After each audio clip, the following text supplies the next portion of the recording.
Gangstalking Afternoon. Gangstalking Afternoon. Yeah. That's right. Yeah, I'm just coming down from eating lunch, you know? Yeah. Just stomach's churning a little bit. Digestion Take a nap. cast. Have a nice... That's when you're, obviously, at your most funny and energetic is after eating a nice big meal. Yeah. This bodes well. Yeah, after breaking ketosis. Mm-hmm. Yeah, your insulin spiking. Yeah,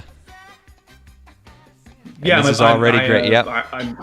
My brain is really. I took some fish oil supplements. My brain is cranking on all cylinders right now. Oh, I shit. didn't take anything because I want to break my ketosis. No fish oil, no vitamin D. I'm looking emaciated right now.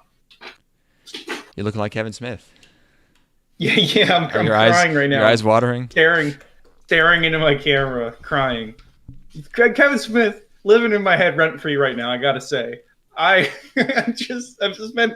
I'd say I've spent the last 2 weeks pretty much fascinated by him, because I was a big Kevin Smith fan in like the late aughts, and I love this podcast and everything. And then I'm going to see what Kevin Smith has done over the past decade. And I'm like, oh no. Yeah, I'm just... You knew about the movies, but you didn't know about oh God, why is he always taking pictures of himself crying specifically? Why won't somebody save him? He's just... Hold on. He loves the TV so much. Yeah, That's the expression I had when I watched the fucking Snyder Cut. Is I'm just my eyes are watering. I'm starting to dissociate a little bit. You watched the Snyder Cut? I did. Oh, but yeah, it's just while we're on Kevin Smith, I didn't know what WandaVision was, so I watched the trailer, and it's just two literally Who's from Marvel, and it's like it looks like absolute fucking garbage. It looks like unbearable. There's no way that's good at all. There's absolutely no way. No, I didn't even bother.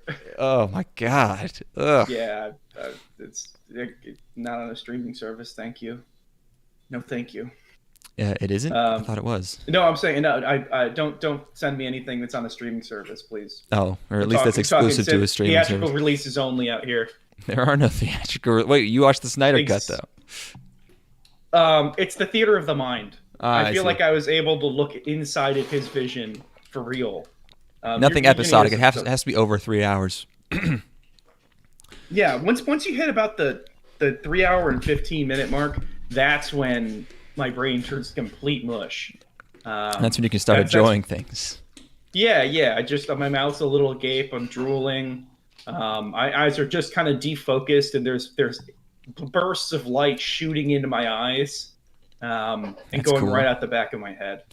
My skull is an empty void, and there's nothing in there for this light to interface with. It's just being projected for no reason at all. I think you just entered a radiation field. Or was someone running water? Oh yeah. Nick's doing dishes in the background. Nice. Yeah. This is what it's gonna be like for at least another month and a half. That's the afternoon cast, baby. Yeah. This is raw, uncut, gritty. Speaking of raw, uncut, and gritty. So yeah, we watched the Snyder Cut. You said movie stinks. Yeah. We were thinking about doing a whole episode on this, but then I watched it and it just blows. So I mean, it's not really. I don't even really have anything to say about it. I don't know. I have a couple of thoughts. Yeah. Not just a bunch of like nitpicky nonsense, but like I think the funniest part of the entire movie to me is when they shoot that fucking arrow. And there's this, so you've probably seen it if you care to at all, but there's a sequence in the movie where a lady shoots a big arrow into the air to summon Wonder Woman or whatever, or to send her a message. And the arrow flies through the air for about 30 seconds on screen. It's pretty amazing. They just keep cutting to different angles, and I'm like, there's no way they have another angle of this arrow flying through the air. It's impossible. Another amazing one is at the end of the movie, like the hero shot where the team's completely assembled. Oh, they just hang on that for so. It's like you're supposed. God. It's literally like you're supposed to be jerking off while they pan over them. Yeah, well, you're supposed to release. You've been edging the whole movie, Of course. but. So yeah, I went through and scrubbed through. It's 1 minute and 30 seconds that they're standing on the edge of this fucking nuclear reactor. It's incredible. Excuse me. But yeah, no, the movie blows total ass. And I've seen people like be. First of all, I've seen people say that. Let's get this out of the way right now. The Joss Whedon cut is substantially worse still. So like, well, the Joss Whedon cut is ass cheeks. Well, the like the one consolation is like the Snyder cut is a full movie. It is definitely a movie. I don't even really think of the Whedon cut as a movie. It gave me strong enough Fantastic vibes where I felt like I had not watched a movie. I felt like I had watched like a panicked like summary of a. I felt like I was watching a recap episode of a different movie, which I basically was. Oh, you know what it is? It's like if you had seen any of my presentations in high school that I had done in the last 15 minutes of the class that I had before. Yeah, that's that's what I always said about Fantastic is it felt like I felt so embarrassed watching it because it felt like that kid who was completely unprepared for a project and is standing in front of the class like almost silent and the whole class is crickets and it's fucking excruciating. Yeah, I've done that. It's the worst thing in the world, and that's what watching that movie felt like, except for the one sequence where it's just a rip-off of a scene from Elfen Lied because Josh Trank is probably seen like 5 anime, like he saw Akira and he made Chronicle, and then I just imagine him like drunk in front of a bunch of fucking, who was that movie, Warner Brothers or whoever, that's Sony? Fox. Oh, Fox. Just like they're gutting his movie, and he's just like, okay, but wait, there's this one scene. It's like when he's in the hallway, and it's like there's this show called Elfen Lied, and lots of people saw it, and I think it's gonna create a lot of buzz. You know, you need to make buzz for a movie. Lots of people are gonna kind of recognize this, and it's really important we keep that scene in. So there's this one just like really bizarrely gory sequence that's really dark in the towards the end of the movie. Yeah, amazing. They hired a guy who made a borderline horror movie to make Fantastic Four. Things in the Snyder cut that are better. There's one sequence that I thought was creative and good. I thought, and the thing is, it doesn't involve any of the main characters at all. There's a sequence where the Amazons are like desperately trying to get this MacGuffin away from the bad guy. And I thought that was an inventive sequence where they're just using whatever they have at their disposal to fucking escape. It looked pretty bad. I thought I liked the green action screen on this field, and I could tell what was going on. Yeah, they're like playing keep away with the box, and sure. And then I also like the sequence because one of the worst sequences in all of the Joss Whedon version is the scene between Lois Lane and Martha Kent, where they're sitting in like an office at a newspaper. They're like at a like the Daily Planet headquarters, and they're just in this like completely evenly lit commercial lighting scene where they're like talking about like, oh, that Clark, he was such a scamp. I loved him so much. I was his mother, and he's dead. Yeah, I'd forgotten about that scene, but it's like Joss Whedon was like, how do we humanize this character who's like the love of her life, who was also the hero of all mankind, was just killed. Oh well, we have to remind her that there's sexism in the workplace. There's a guy who's slightly pushy with her Right. about a source, and that's how you know she really has it bad. Not that her She not that she's her doing boyfriend was just in, murdered by like a intergalactic rock monster guy. in the beginning of Batman versus Superman. She's doing like she's in a war zone. She's doing wartime journalism. She gets captured by terrorists, and then in I the mean, yeah, next movie, it seems like to be fair, it seems like she wasn't very good at that. She got captured. She should probably be doing the other stuff. but at least you have to recognize she's gone through some shit. It seems to at least be trying to be a serious journalist. But now she's doing, and they joke about her having her do fluff pieces about cats or something. Yeah. It's really rough. But in the Snyder Cut version, they're like she's like depressed alone in her apartment and she won't leave or see anybody, which I think makes a lot more sense. So Martha Kent goes to visit her Well, at her apartment. Right, quote hold quote on. yeah. And they have the scene where they're talking about how she needs to move on, which is a responsible thing to do as a loved one, or you're trying to be there for her. And then they undercut that scene by having it be the Martian Manhunter as Martha Kent for no reason, absolutely no reason at all. Well, It's Martian Manhunter is trying. He knows something about Lois because she's gonna. It's hinted over and over again that she's gonna be important later, and her death is going to do something. So he's trying to influence her somehow. So I guess that makes sense. But yeah, it kind of it's like, okay, Martha, sorry, you don't get character development in this movie because we got to put Martian Manhunter in here. Whatever, that's fine. anyway, but movie it blows. I It's was watching total ass film.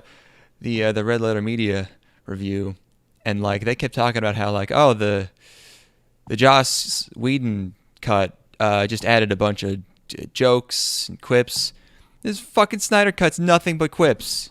All movies Well, are there's the nothing but fucking quips. ridiculous garbage flash sequence, which people are praising, where he's like, it makes no goddamn sense. Where it like so. I mean, it makes One of the sense, jokes, but it's like it's not like an amazing. I don't know. It's just like he shows that he's fast. Like, well, like okay, so he grabs the hot dog, which is like a joke, which is not funny. But the thing, he's like taking the time to caress her and look and like push hair out of her face instead of saving the other person who's in the truck. he Like, wasn't. could He have was. saved. He was uninjured.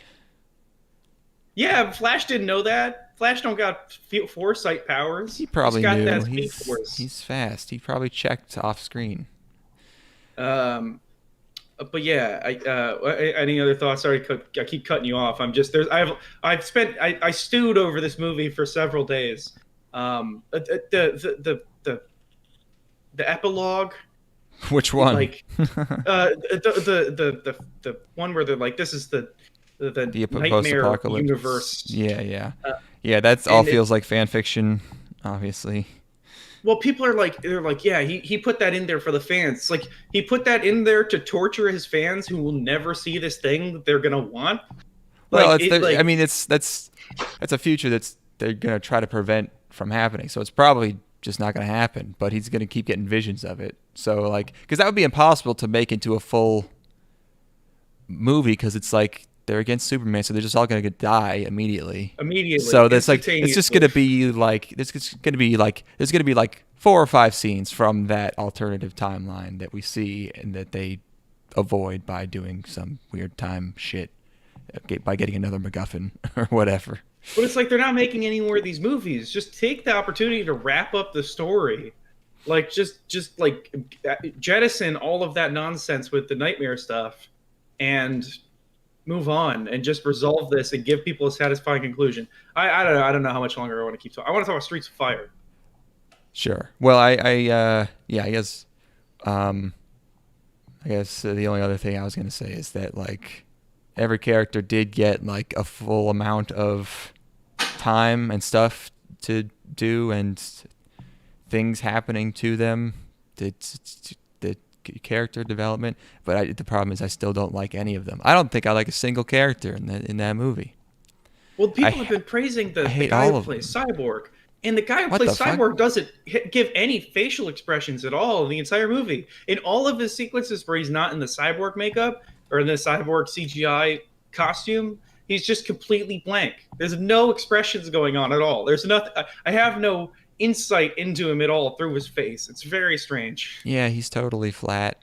He's just kind of slightly angry all the time.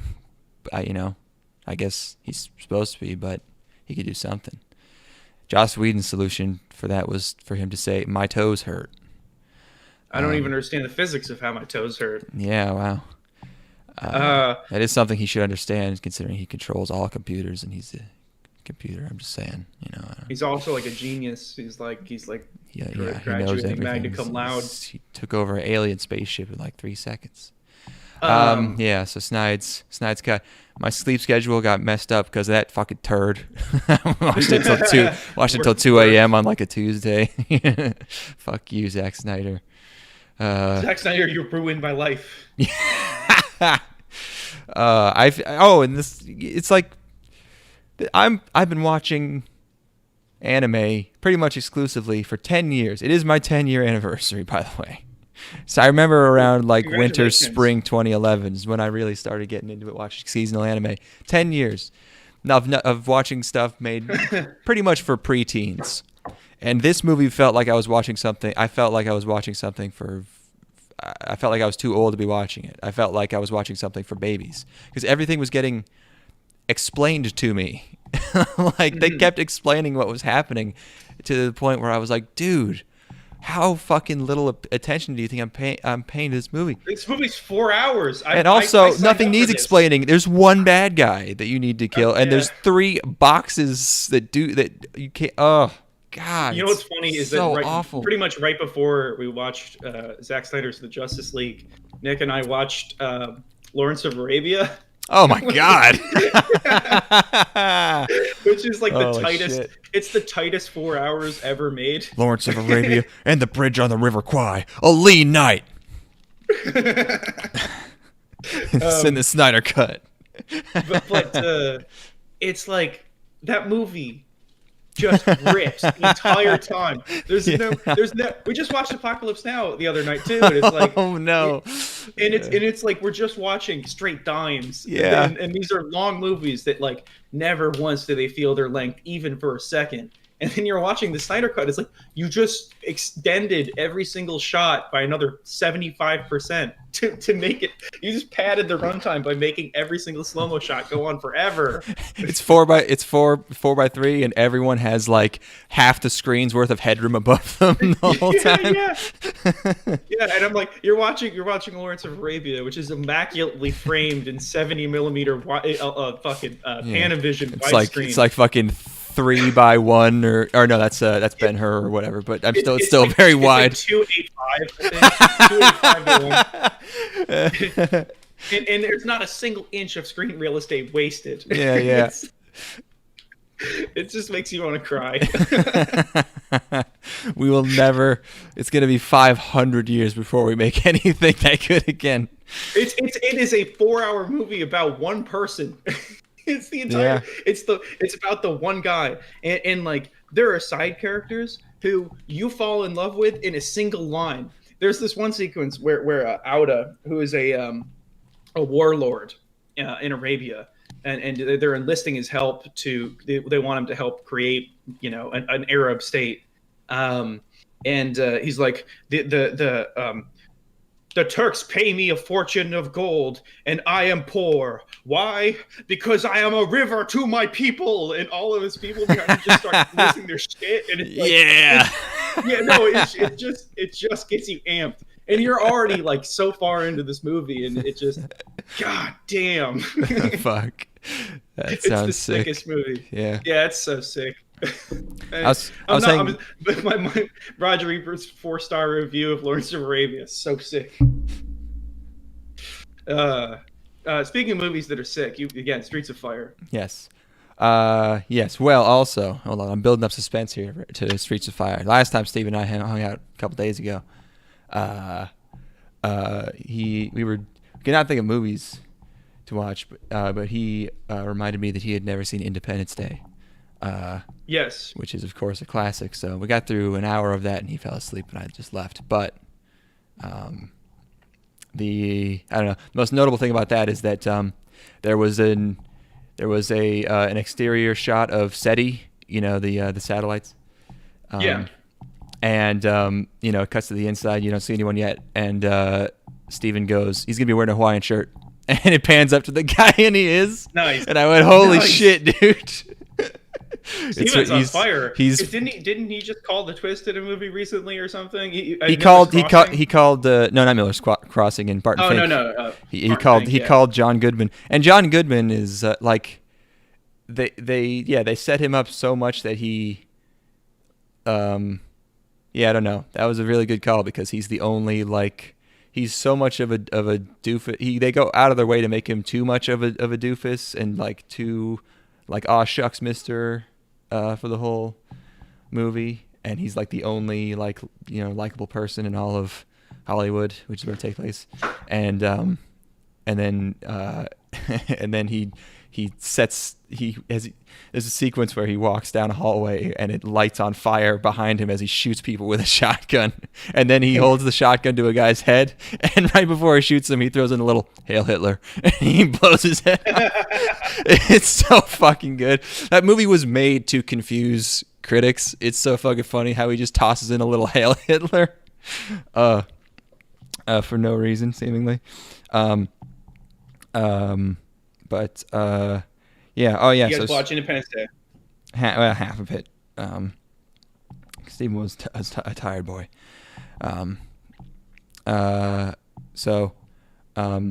Oh, and we had watched the trailer for. We were considering watching Contact, which also is about SETI. The way people fetishize SETI is embarrassing. What a fucking waste of money. That's just the thing where you just shoot messages into space. No, they're listening. They're not even doing it. They're Oh, listening for oh. messages from space, and it's fucking 18 huge. Well, it's in every single dishes. alien movie. It's Yeah, in yeah. the They love shooting- Scooby Doo fucking Alien Invaders movie. Yeah. But the guys in the trailer for Contact also had Hawaiian shirts on. If you were a nerd, and coming up in the movie we're talking about, if you were a nerd in the 90s, you were wearing a Hawaiian shirt. If you were at a computer Yes. and smoking a cigarette, you were wearing a Hawaiian shirt. Anyway, Streets of Fire. So yeah, you talked about it. What I didn't realize is that after the first 30 seconds of watching Streets of Fire, I was like, oh, this is what the Proto Men ripped off. Okay. Because if you look at the cover art for Proto Men's album Act 2, The Father of Death, next to the poster for Streets of Fire, you will see some influence. Oh yeah, okay. It's exactly the same. And also they probably their most hit song, "Light Up the Night," has the drum beat is exactly like the drumming from that opening song in Streets of Fire. God, isn't that poster for Streets of Fire fucking incredible? Oh my God, yeah. He has that lever action cowboy rifle. But yeah, Steve and I started watching that, and we were just losing our minds because that intro sequence is so fucking sick. That song is great, and Yeah. And then it just cuts to fucking biker gang with Willem Dafoe rolling down the street. The opening and ending of that movie, masterful. The middle's good. Drags in a few places. It's very clear they had one set, Yeah. The whole movie takes place under one bridge. It's not a massive budget by any means. No. Cardboard Nick Stoneface, who they have fucking delivering lines in the lead, he is not the finest of actors. I don't know if he's going for a mysterious stranger guy or something, but yeah, I don't know. But sick movie. It just Willem Dafoe. It's in front of just a street filled with fire and his silly leather fucking yeah. his leather overalls. I mean, come on, that's money. Yeah, man. And then we want to talk about this cars. diet thing, or you have more about Streets of Fire? Oh no, that's it. Yeah, it's good. Okay. So you were on a much. I have to lose a lot of weight real fast, I guess. I'm Don't hurt googling how yourself. to lose 20 pounds in one day. Uh, Yeah, you gotta so chop a leg off. so you're on track for like you're gonna have lost like 15 pounds this month with your snake diet. That is, I believe, correct. Yes. That is crazy. How is that going? Did you kind of reach like a normal there? Like, do you feel like you've adapted to it at all, or no? Yeah, I ate Friday night, and right now I'm feeling like you know that feeling where you kind of got like the pit in your stomach, Yeah. but I have that, but I don't really feel like I'm like hungry. You know, Huh. it's hard to explain, but yeah, like I'm not like really thinking about food. I don't know. Also, I stopped craving sweets, which is nice. That is good. That's a big Yeah. deal. Also, after a couple of weeks of not drinking Diet Pepsi, tastes weird to me now. Tastes a little weird. Oh, really? Pepsi Zero. Yeah, it's like I drank one and I was like, oh, this is kind of not great now. I don't know. I'm sure I'll start up on that again. Also, in the absence of beautiful, fluffy amphetamine, I ordered a compound called 4-FMPH, which Uh huh. definitely isn't gonna rot all of my dendritic branches and make my heart explode. So guaranteed hit. Super stoked for that one.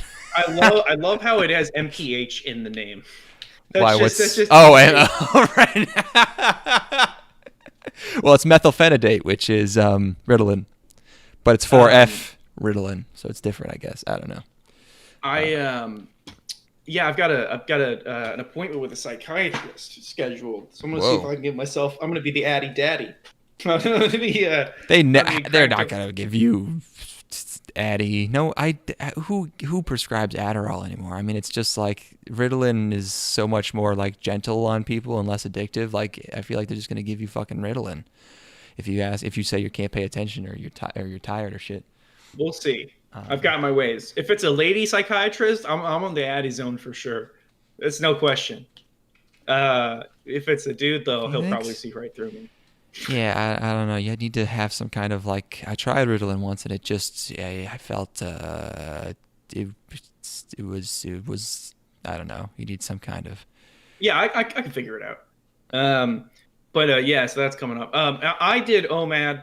I my OMAD has been inconsistent because I've been shooting a movie and shooting weddings on the weekends and editing a editing a web series. So I've been a busy guy. So Mm-hmm. I would say I've been OMAD for probably like half of the days of the month so far. But I am down 5 pounds as of my last weigh in. So that's pretty good. It was more just about lowering my portions anyway. But Yeah, 15, that's ridiculous. Which I guess stands to reason if you have an extra 2 days off of eating, you know. Uh, an extra one but day.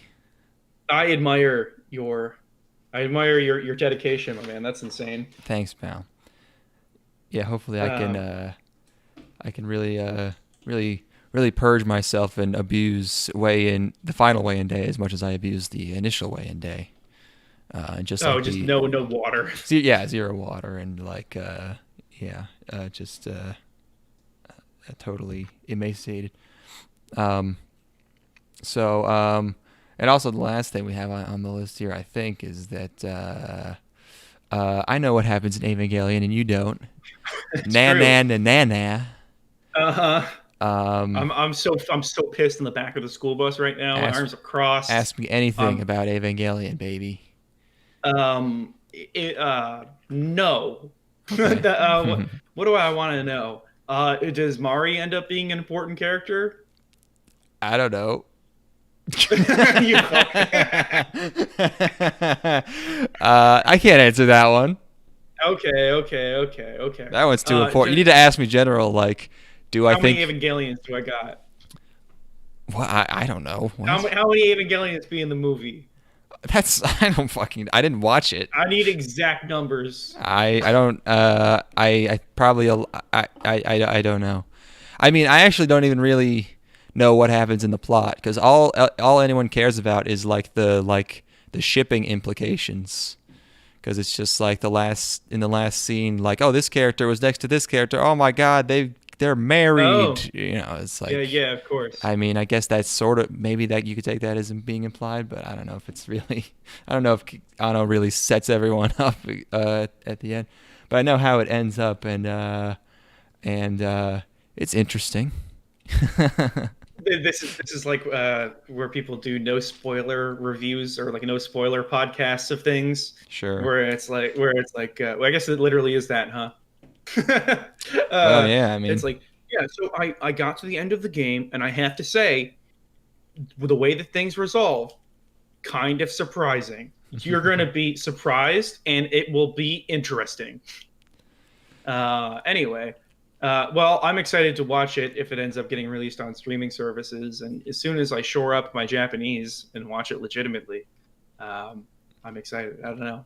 yeah, yeah. Do you think I'm going to like it? Um,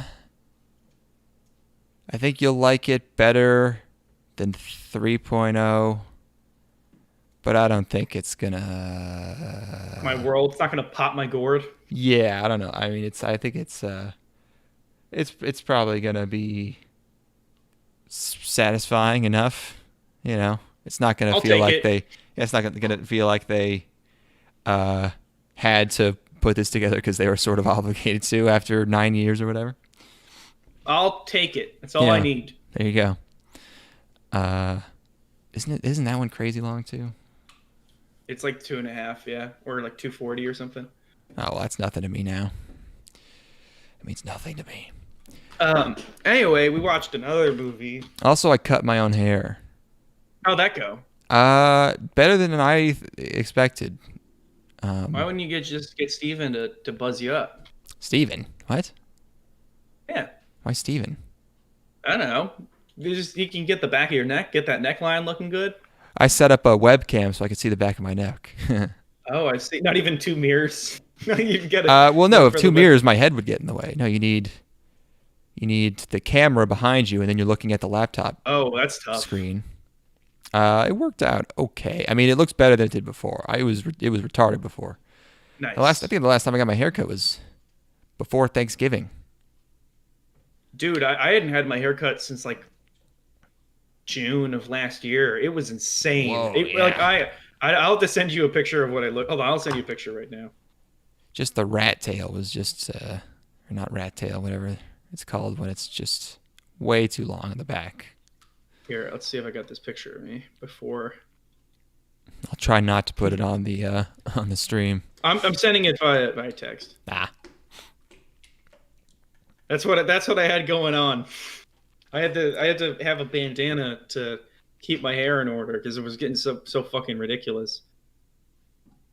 Um, it bandana. doesn't look quite. I sent it to you. Let's see. Here's another one. Oh, Look at these gorgeous locks I have going on. whoa, yeah. There's a lot going on in that.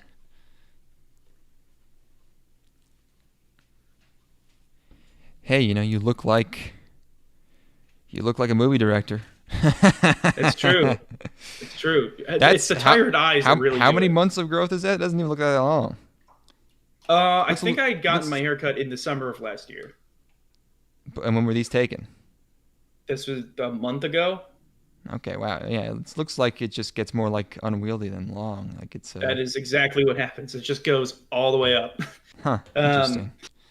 so yeah, you got your haircut. You cut your hair, and that worked out. That's good. I just kind of trimmed around the edges, but I also did the front, which looks ridiculous unless as long as I like hand comb it to the side, it's fine. Um, I'm gonna get. I think I might get myself all microchipped up this week. I think I'm gonna go get myself a vaccine. oh, I see. Yep. Just because I have like a couple more days of. I'm eligible for a medical condition, so I figure I might as well get it before all those fucking abled people are able to get it. I should leverage my disability Mm-hmm. to As a get. black man. Yes, yeah. That is the disability. I'm gonna use it's like those privileged people who have stepped on me for so long for my heart murmur, uh, are going to really Oh see. They're yeah, going to see my wrath. nice. That's it. We watch Memories. Yes, right. The movie Memories, 1995. It's a film. It's kind of like three short films. Madhouse did one of them. The other two are Studio 4 Degrees C, which stands for Celsius. It's based on three manga shorts by Otomo Katsuhiro. He's the Akira guy. Yes. He's the Akira guy. And Yes. Let's see here. Satoshi Kon wrote the first short. He did the screenplay. Yes. It's still they're all based Oh, on that's it. They're all manga. Otomo stories. They're all based on short manga shorts by Otomo. Yes. Ah, I see. I see. So I also learned apparently Discotech Media acquired the rights to this in 2020. Their 2021 Blu-ray release will include new English subtitles and a new English dub. We didn't get that version, I don't think. I saw that. That's so strange. Yeah, what a coinky dink. We didn't even choose this based on that happening, but okay. Um, yeah, there's three films. First one's called Magnetic Rose. Second one's called Stink Bomb, and the third one is called Cannon Fodder. Yes. I didn't know there are other like anthology films that Otomo's involved in. There's one called Neo Tokyo.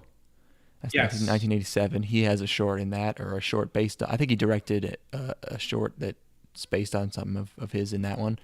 And then there's Robot Carnival, same year, same situation. I think Robot Carnival has like 9 like 10-minute shorts instead of just a few. And then there's a newer one, Short Piece, 2013. Yeah. I think I've heard of Neo Tokyo. I don't know about the other ones. Maybe Robot Carnival rings a bell. But yeah, we watched. It's there are two of these are like 40 minutes. The other one's only 20 or so. But the first one's Magnetic Rose. That's the English title. The original title is Kanojo no Omoide, which means memories of her, or her memories, I guess. Uh-huh. Directed by Morimoto Koji, who's the co-founder of 4C, Studio 4C. And the screenplay is Satoshi Kon. I said his name in the other order because he's Satoshi Kon. You say Kon Satoshi, you're like, who the hell is that? What the fuck? Yeah. First of all, Beginning of Memories, sick title card. Yes. Pretty yeah, sweet. yeah. It's these different pieces of junk that like kind of form junk or like space tech that kind of form letters. Yeah. In fact, I even made a note to myself to screen grab that. Didn't do it. Classic. I'm a piece of shit. Yeah, I mean that's pretty nasty. I mean, come on. The whole fucking movie's nasty. It's all like just flexing for fucking straight $150. Just nothing but just the highest quality animation, highest quality direction, just like technical marvel the whole fucking time. Shit looks so good. Yeah. And that's it's Go ahead. yes, they're all different art styles, different aspect ratios, I'm told. The version I watched, I guess, just cropped them all to be the same.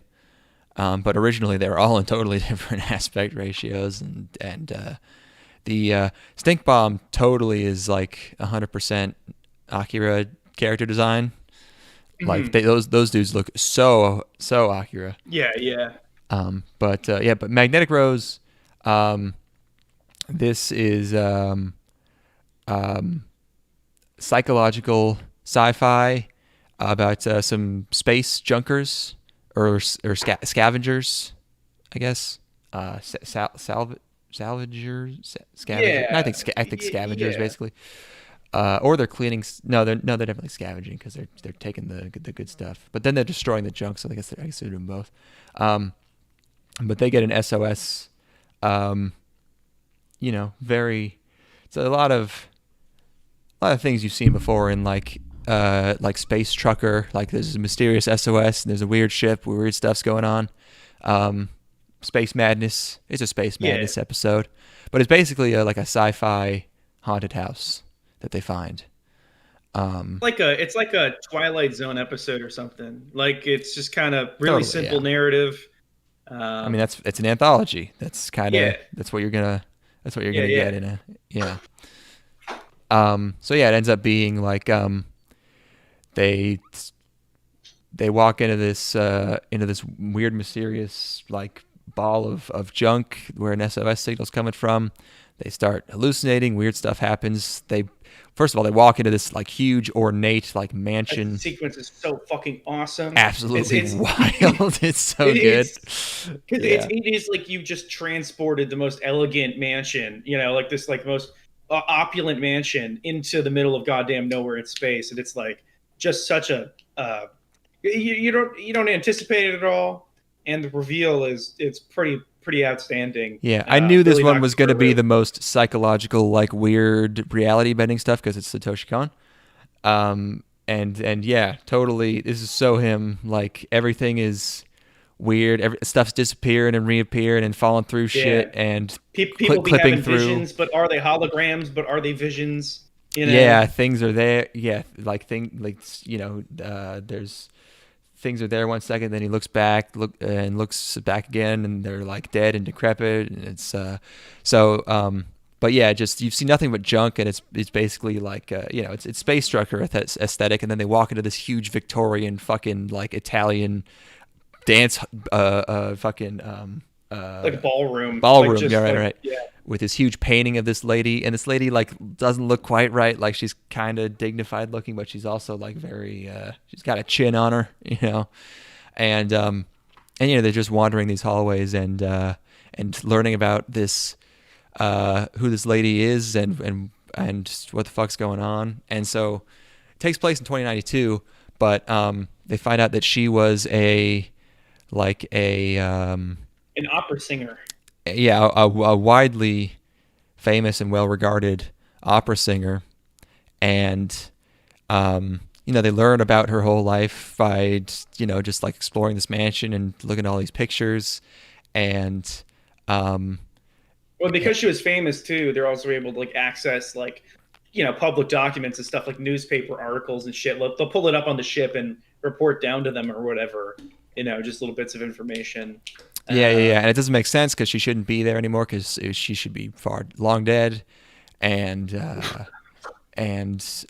eventually, like as they descend lower into the mansion, it gets more and more like decrepit and like unfinished, and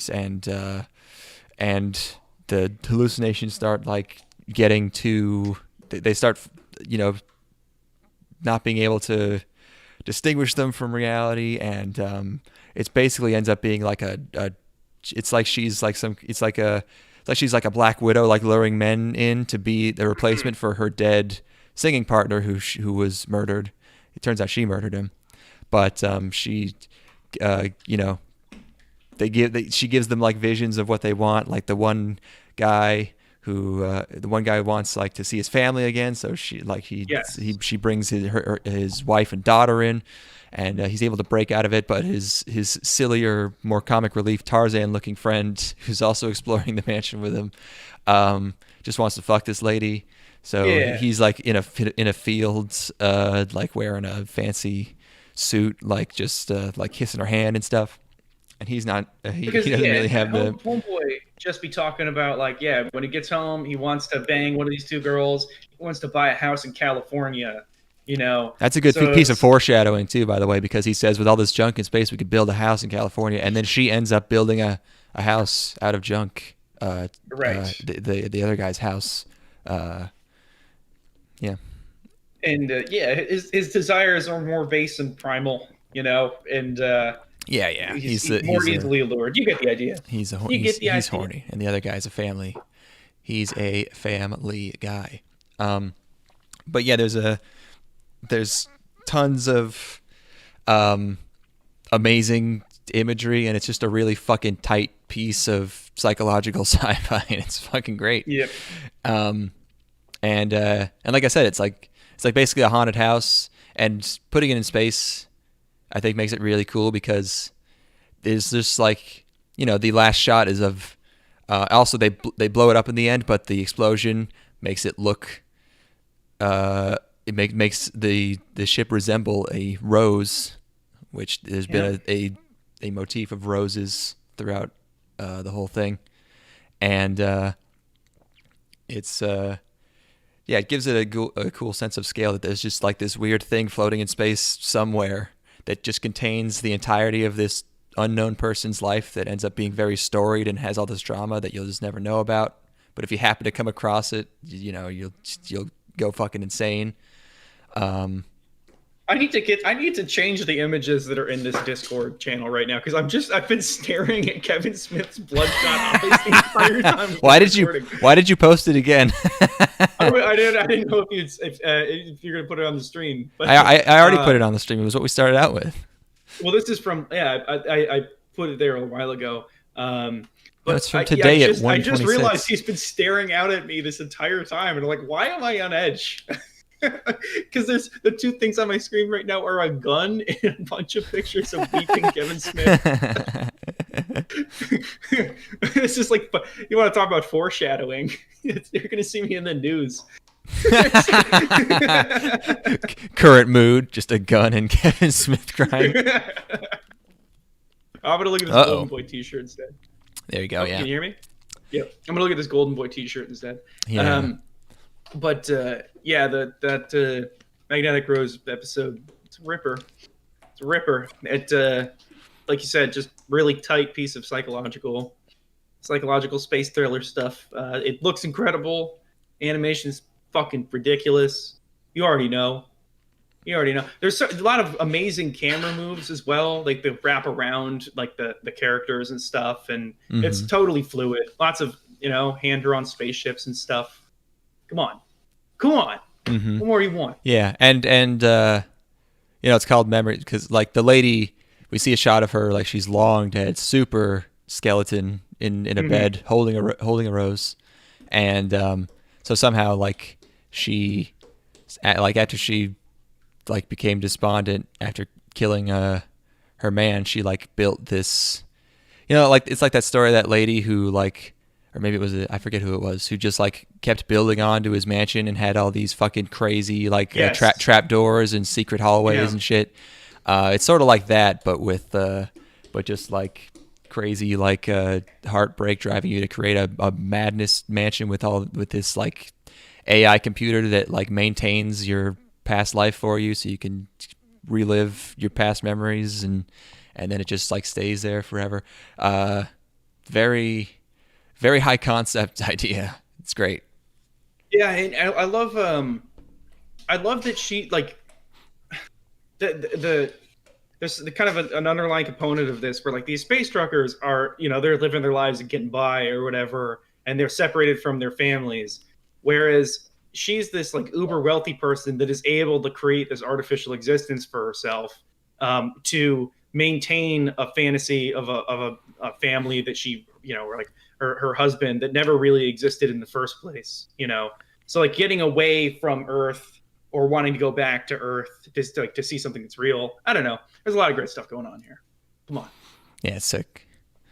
Yeah. And then the second one, it's like it was a bit sillier. You could probably tell because it's called Stink Bomb. I fucking love this one. I thought, the Magnetic Rose is incredible. But I think this one might be my favorite. Wow. Okay. Yeah. It's so the Japanese title is Saishu Heiki, which I believe means ultimate weapon, which I garnered from Saikano. The title is Saishu Heiki Kanojo, which is ultimate weapon girl. So I think this means ultimate weapon. I don't think there's a girl in it. This one's directed by Mr. Okamura Tensai. That guy's name is literally genius. Tensai. Damn. He directed Metabots and Wolf's Rain. Also Darker Than Black. I don't know, Exorcist, Zvezda, Seven Deadly Sins, the not porny one, and Kuro Mukuro. Anyone remember that? No. Yeah, the characters in this one look a lot more silly to match the tone. Again, very very Akira like. Oh shit! The ship in Magnetic Rose is called Corona. Whoa! Meme magic confirmed real. Epic win. Holy fucking shit! They predicted all of it, dude. They knew all of it. Wow. And then the second one here, fucking vaccines, dude. What are they hiding? Crazy. What the fuck are they hiding? And I don't even want to get onto the third one yet. So we're heading towards the military-industrial complex. Come on. I hope it'd be. I think we'd be better off with what goes on in that one. That seems sick. But Stink Bomb is it's a. My first note is, what is this OST? The I couldn't figure out the tone for a while in this one because it's like Japanese scat ska. It's all. Like, I mean, it's almost like the music in Golden Boy. It's like they were just on a thing in the 90s. Wasn't that also 95? Like ding ding, but then a ding ding. Fucking yeah. That song's been stuck in my head. Yeah. But our main character is first he's sick, and but he also works in like a medical, like a drug pharma company, experimental drug, lab, basically, where they're developing these things. Which I was thinking about this after I watched it, and I'm like, so they're just working in this not even like a top secret lab or anything. Not like it's just like where they got a bunch of bum scientists sitting around at desks, and this weapon of mass destruction is just sitting in this blue vial. Yeah, well, it explains how an accident like this could occur. But yeah, it seems like in this world there's a lot more like they're just kind of churning out. Like there's like it's like designer drugs, but like for colds. It's like because he's sick, and they're just like, try the new drug. It's sitting on the manager's desk, because there's just he has a whole box full of different cold medicines. So they're just like always like pumping out new drugs for everything. So it seems like there's more like I don't know, like drugs are like more like seasonal products in this world. I don't know, but yeah, they tell him to take the blue capsules in the red jar on manager's desk. He takes the wrong ones because there's some red pills in a blue jar. He takes 3. That's too many, it turns out. And he takes a nap, wakes up, and everyone is fucking dead. Oh yeah. Or he says they're unconscious. I don't know if that's to lighten the mood, but they're clearly dead. I mean, I don't know. I think he's maybe he's being a dope. Maybe he's, I don't know. Yeah, he seems I mean, he dopey. is a he huge doesn't realize what's going dope. on. Yeah, he never, for the entirety of this short, he does not figure out what is going on. He does not figure out that there's something wrong with him. So he like calls the cops, and he talks to the like head honcho of the company on the telecom. And he's like, okay, before the cops get there, you got to take these pills and you got to take these papers and you got to bring them to us because they're secret for the government. And he's like, all right. And he gets on his bike and heads to Tokyo, and everyone keeps fucking dying along the way. And also one smelly boy. And also but also all the flowers start blooming. They never explain this, by the way. This one is really just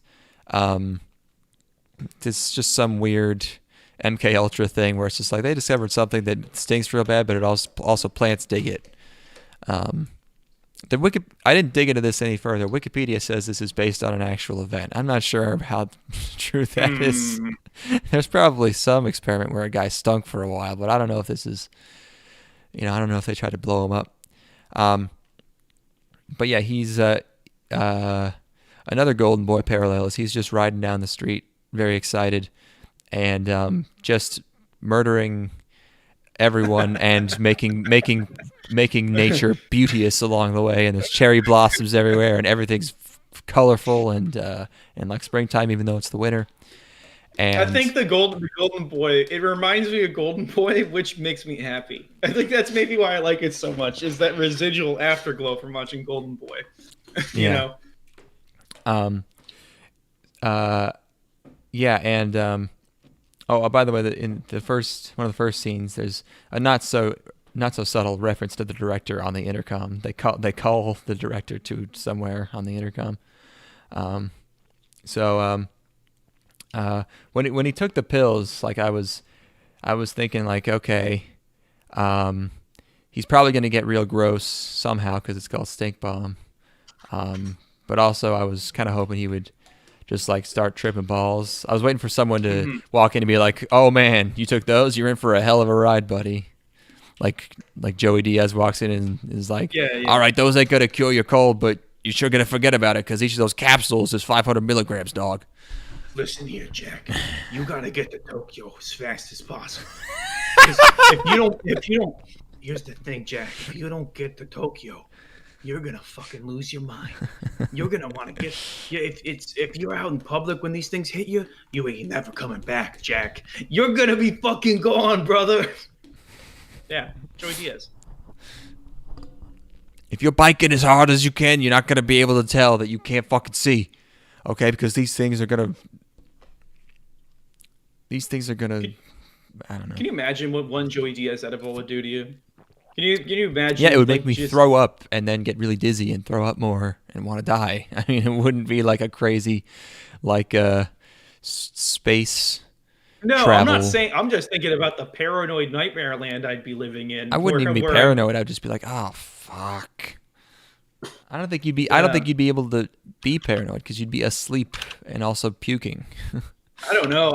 I've taken pretty asleep high for doses 3 of days. edibles, and like, what are the sizes? I want to know the numbers. I want to know the sheer number. Let's see. He claims to have to have done 1,000 in one edible. Oh my god! I think did he 300 has one these time. he has these famous things that he brings around. He calls them something stars. I forget, but I think they're like 400 or 500, and he gives them to people just to fuck with them. I would be in a coma. Yeah, he did 300. That sounds I did bad. 300. 300 was That's- 300 made me never do weed ever again.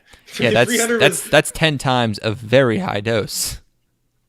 Yeah, because I had made them 100, and I had and I like I got to the end. I'm like, oh, I fucked up my math. These are actually these are 10. So I'm like, well, I'll take 3 of them, and that'll be about 30 milligrams.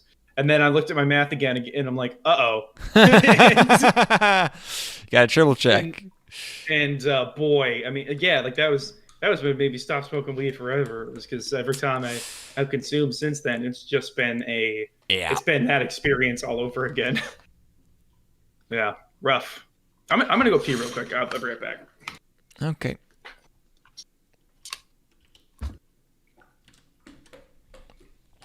Oh, now what am I supposed to do? Oh,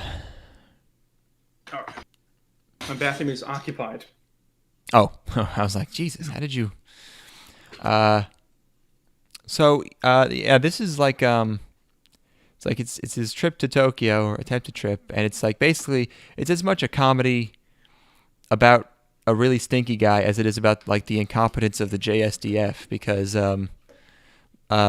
like it's just them sending like an armada of all of Japan's weaponry against him. Every missile and helicopter It's like and tank.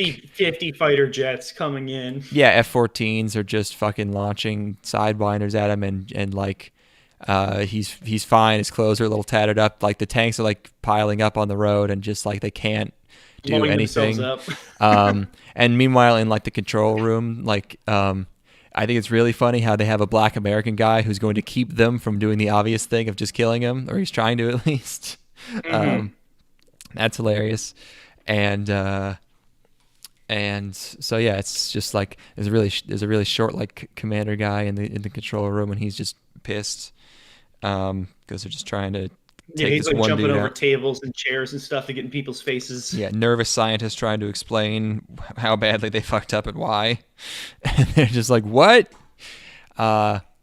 So, yep, and he people keep trying to approach him to rescue him, and they just die because they smell him. And he tries to like run at the army guys, and they all die, and they can't kill him. The more stressed he is, the more stink he releases. So every time they try to kill him, he releases more and more. He's filling an entire valley. Smoke trail. Yeah. They try to. They say he reaches Mount Takao, which is a mountain we almost climbed. We didn't have time, but that's a mountain west of Tokyo that we were thinking about. That's the one with monkeys at the top, I think. So yeah, and at the end, it's basically Space Marine time. The Americans come in and send in these guys in NASA spacesuits, and they approach him, and he freaks out. And at first you're like, wait, that's it? There's got to be like a punchline to all this. And then back at Mission Control, one of the astronaut suit guys walks in, and they're all like applauding him, like they stop the guy, and then he hands him the briefcase full of all the documents, and he undoes his visor's like reflective coating, and who's inside? It's our boy. Wah, wah. But of course. Yes, and he opens his helmet because he still doesn't fucking realize what's going on, and supposedly murders everyone in the room. So, yep. Loved it. Stink bomb. It's fun. Fucking great looking episode too. I mean, like, looks nice. Everything, obviously, like we said, everything here looks amazing. But there's something about the texture of like, you got a screenshot up here. Oof. Tell me if that doesn't just scream like golden era fucking anime. Oh my god. Oh, imagine how psyched you would be to be into anime in 1995. Fucking Ghost in the Shell and this. Yeah. And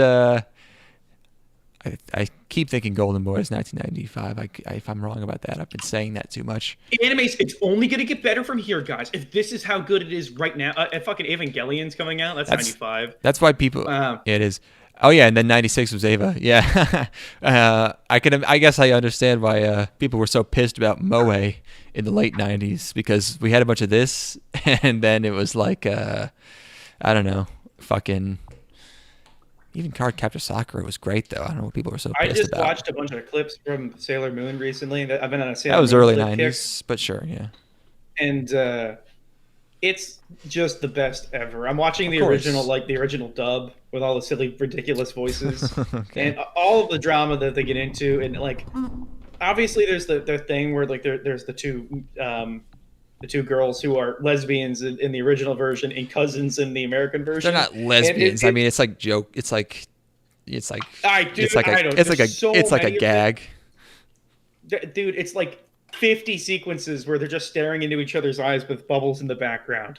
It's like it's. But Japan does that. It's like a teenage. They have a thing over there where it's like they have this concept of like teenage girl like puppy love crushes, but it's never like a serious thing. They do that in every show ever. It's a different thing where it's not like an identity, but like. But it's also not. It's also not like even. It's not even. It's not even physical. At all. I didn't watch the part where they finger blasted each other. Maybe I was watching. I don't know if you were. That might have been a fan. It's weird they started animating Sailor Moon in Flash in the early 2000s, but there's this scene where they finger blast each other. It's just two frames over and over again, which I thought was a little lazy. They just looped it, and then they just took. It just sounded like they took audio from like pornography or something. My favorite place to watch old Sailor Moon episodes is this place called The Zone. I don't know if you've heard of. Yeah, you can find it all on Newgrounds. Yeah. I wonder if Newgrounds still up. Oh yeah. Isn't Flash like not supported anymore? It's not supported, but I'm sure they could still host the old stuff. Probably. I don't know. Maybe they can just convert all of.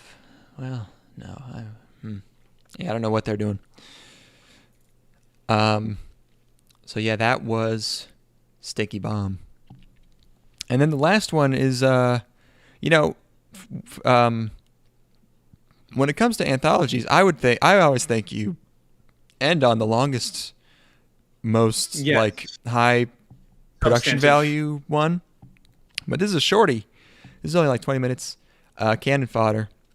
Japanese title is Taiho no Machi, which I think it means City of Cannons. Makes sense. And this one's directed by the dude himself, Otomo. He did this one. So, and this one's done as a like fake one take, basically. Yes. I can't imagine how much of a fucking pain in the ass that type of thing would be to plan out for animation. All of the like zooming and like panning and perspective changes and fucking scene transitions and oh god.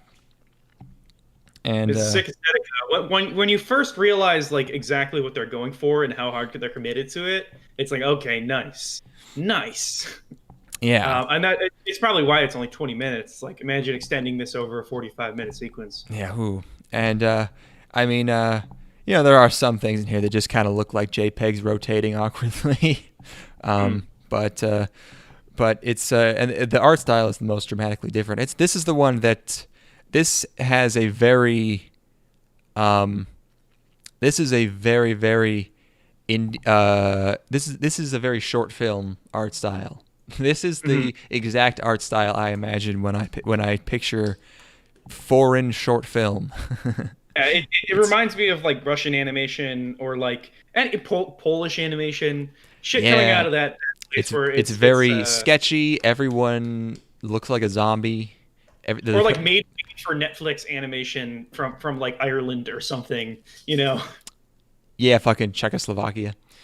Like everyone's got a weird, bright red nose. Their teeth are fucked up. It's the colors are very very bleak. Yeah. Yeah, it's just it's about this. It follows like this little boy and some his dad in this steampunk military city where like every building has a fucking cannon sticking out of it. Sick. And there's the boy wakes up, he has like this naggy mom who's just like talking about his grades and all this stuff, blah blah. He goes to school, and then we get to see what's going on inside these cannon centers, and there's a very very long cannon loading sequence. All their lives are revolve around loading and shooting the cannons. The entire society. Every time they can sneak in an SS symbol. I don't know if you caught those, but they're everywhere. They'd be everywhere. It's so funny how like at one point the guy's on an elevator and there's a little at the top there's a where it says step, like that has on military stuff, it says step, just to let you know, I guess, but the S in step is an SS logo, literally just with with the font and everything. Hilarious. The cannons fire like these huge plastic tipped hollow point rounds, but also with like a separate powder charge. I don't know. You'd think they would fire like cannonballs, but they're just like bullets. Everyone just looks like a zombie. There's just like huge dark rings around their eyes, and I don't know why everyone's so bummed out. This would rule. Just fucking firing cannons all day. Being woken up at night with the sound of cannons landing near you and stuff. Living in this shitty little apartment. Nothing ever lands near them. Or I guess maybe at the end it's implied that because the siren starts going off when he goes to bed. So maybe the nighttime is when they get attacked. Is that the implication? Maybe that's the implication I took from it. Okay, yeah. So maybe when they're attacking someone on the other side of the planet, and it's nighttime for them when they're shooting. But yeah. So they. But what I thought was happening was when they're done loading the cannon, this guy, walks up and he's the guy who fires it, and he has a fancier outfit. He gets extra silly music because he's fat, and he has a silly mustache. So it's just a lot of like, it's like, might as well be like the tuba going, and he looks visibly nervous. So I thought, what I was thinking is like whoever fires the cannon, because everyone else has evacuated the floor. I thought like whoever fires the cannon that day just dies and is sacrificing Sure. themselves. That would Yeah, have been yeah. but I guess not. I guess it's just his job. I don't know why he's so freaked out about it. Um, maybe because it could malfunction and explode. Um, so and then like the kid's dad, like one of the bullets almost drops on him and he gets chewed out, and then it just kind of goes back to their house, and the kid's drawing pictures, and he doesn't know who they're fighting, and the dad's just like, yeah, you'll just get it when you're older, something like that, and yeah, I don't know. It's like a mood piece. It's not. There's no real strong narrative to this. You know, it's just a kind of building a world, showing like a little insight into this life that these people would be leading. Yeah, this one is the Um, most like this is the idea that we had for a setting. yeah, and kind of, I think it might have behooved. I think Magnetic Rose is so good they felt they needed to lead with it, but I might have just That's either. Oh yeah, that was absolutely what I was gonna say. Is my main criticism of this whole thing is Magnetic Rose obviously should have gone last. Like that's Yeah. it's so obviously the best one. It could have been a full movie almost, Um, it's really nice and tight as it is, but like it's really has a beginning, middle, and end. Stink Bomb. I don't know about I don't know what the order should have been. Maybe like Stink Bomb first, because it still has like Yeah. some sci-fi, it still has some psychological stuff when he wakes up and you don't know what's going on, but it's still somewhat lighthearted. And then maybe Cannon Fodder to break things up because it's short and just sort of interesting. But then Magnetic Rose is really the centerpiece of this whole thing. Like also, I thought there was maybe going to be like like a recurring theme of memories because of like the title. No. No, it's just Magnetic Rose is the one about memories. If you had asked me before we watched this, I would have been like, Memories is going to be an incredibly self-serious series of three shorts that are very like, explicitly sci-fi in nature, and they end up being kind of this weird assortment, which like, obviously, Well, I like like two them of them are all. sci-fi, one of them is like steampunk. Yeah, Yeah, close enough. and even though like that one's more like bio, like a virus movie, or I don't know. Yeah, yeah. But I ended up thinking the variety kind of worked for it. Could have gotten a little samey. Yeah, I thought it was gonna be. I thought like they were all gonna have like the tone of like Angel's Egg, but Right? no, Yeah, it yeah, was much more varied than that. yeah. But I wholeheartely recommend Memories. It's pretty fucking sick, and just gonna be one of the best looking things you'll ever watch. Like, in particular, a Magnetic Rose, and they all look great. It's all cool, and I'm glad we finally watched it, because I feel like this has been kind of something we've been dancing around for years at this point. Like, Yeah, I feel like we have a lot of we've stuff that we've considered many times over the years, and yeah. but very very impressed, and I don't know, maybe I'd consider watching another one of those Otomo anthologies. Well, the I other don't know ones, if any of them are as well regarded as this. yeah, I mean, the other ones, this is the only one where all of them are based on his shit. Like the Okay. other ones, he has like one that he directed and is based on something he wrote, I think. Um, but yeah, I always end up liking anthology movies, but I never like want to watch them because it's hard to like get in the mood for like multiple Yeah. movies, Uh, but it's fun being like, all right, I've it's time to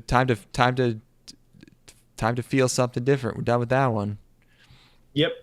Yeah, it's almost like watching a single episode of television or something, where it's like, okay, like that's satisfying on its own, and I would like to see more stuff of this. But I think like if you look at Magnetic Rose, that's like the pinnacle of what you can really do in this format. I think you get about as much character as you can get. They weave it in a nice way. Like, the backstory with the family and everything, and I think this is about as good as you can ask for out of an anthology.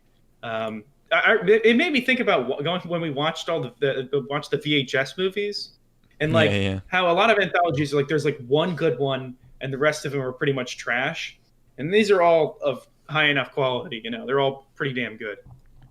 There were good. There's what was the horror anthology? It's called like Spookies or not Spookies. Creepy crawly. No. Well, there's There's a couple of them. What was the one with Leslie Nielsen?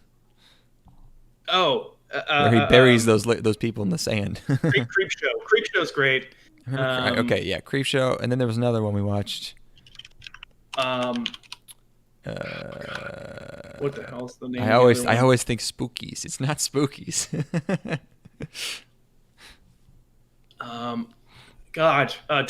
Tales from the Dark Side. No. Tales from the Dark Side is an anthology horror series. Well, there's Creep Show, Tales from the Dark Side. Is there a Crypt one? Is there a Crypt one? Let's see. I might just be thinking of Creep Show. I guess I don't know. Tales from the Dark Side is an anthology horror film. I don't think we ever watched it. It was intended to be Creep Show 3. What's the one from like 2007? That one's fucking really good. What the hell? Trick or Treat. Trick or Treat's really good. Oh, is that an anthology? I never knew that. Yeah, it is. Trick or Treat's awesome. There's a bunch of great ones in that. Well, yeah. Let's see. Anyway. Yeah, I 100% echo that, where it's like it's hard to work myself up to watch an anthology movie, but pretty rewarding. I'm thinking about Cyber City Oedo. That's an OVA, obviously, but you can kind of watch it like an anthology film. That shit's sick. How many other ones have we seen for the podcast? How many whats? Anthology films. Have we ever? I think we might have watched one. Yeah. Yeah, fucking memories. Hard recommend. I don't know if we did that for the podcast. We watched the Animatrix. I think we did do it for the podcast. Okay, well, there's one. Animatrix was okay. Yeah, Nothing left a super huge impression on me. Yeah, when you look up anime anthology movies, it's pretty much just Memories, Animatrix, Robot Carnival, Genius Party, which we didn't watch, I don't think. Yeah. All right. Does Creep Show, is that the one? Does it have the one with all the cockroaches, scientist guy? Remember that one? Cockroaches. There's Creep Show and Creep Show 2. Let's see.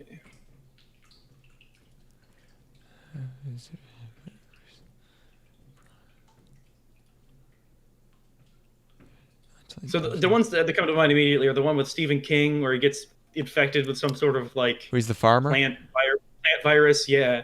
Then there's the Leslie Nielsen one. Then there's the one with the creature in the crate. All right, I gotta pee. Let's wrap this big. Cockroaches. Okay, no, this is what I'm thinking. They're creeping up on you. I remember now. Okay, so yeah, this is totally the one I was thinking of. I remember there being fun stuff with that one. I think, yeah. Okie dokie. Yeah. Thank you for listening to our early day edition, where we're both stone cold sober. Afternoon. Hey, who said I was sober? That's true. You're high on ketosis. Your brain's melting. It's basically, it's no, my brain is, I have too much brain. It's pressing on my cranium. It's on overdrive. Yeah. I got brain to spare, baby. Of course. It was going to explode out. I got so much brain. I'm going to be giving it away. I'm going to be giving brain to I'm gonna be giving brain to little kids who need it. I'm gonna be giving brain to homeless people. I'm gonna be giving brain to mentally handicapped. Yeah, of course. Yeah, they really need it. Yeah, patients. I'm gonna be giving brain to everyone. So stay tuned. I don't know what's so funny about that. I mean, they're dying. For God's sake. Now I need more music to go out on.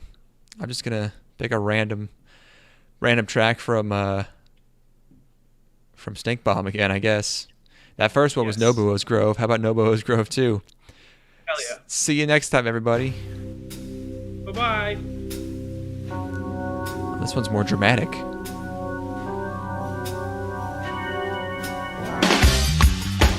Never mind.